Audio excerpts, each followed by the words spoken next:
Hello everyone, and welcome to the first long form video on my YouTube channel. And today I'm going to be talking about filament blobs and filament leaks on your 3D printer. I own an Ender 5, and the other day I was printing a part which came loose from the bed. It got stuck to the nozzle, and as the nozzle kept pumping out filament, it built up as this blob underneath the nozzle. Thankfully for me, I could just pull it off, but afterwards I started to inspect my hot end.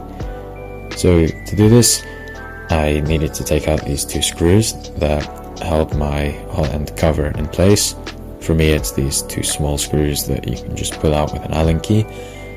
And once I take those out, I'm going to move this fan shroud and this cover to the back of the X gantry, and also remember to pull this silicone sock off of the actual heater block.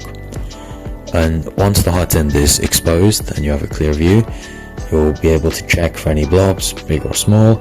It will just look like filament has leaked out of the heater block or the nozzle or the hot end and built up somewhere. So it might just be caked on there. Sometimes it can be quite hard to spot, so it's good to check, because even if you don't have a huge blob, small ones that you miss can later heat up and burn, either drip down onto the bed, ruin your print, or actually damage the electronics of your printer, damage the hot end itself.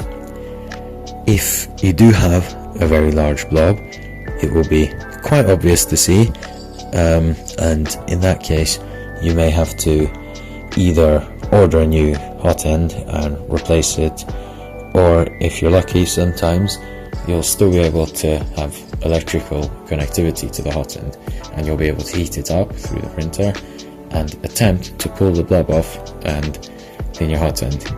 If you are going to try this, make sure to be very careful. Don't touch it with your bare hands. Use some tools, because of course it does get very hot. But that will be all for today, so thanks a lot for watching, and I will see you in my next video. Don't forget to drop a like and subscribe for more 3D printing content.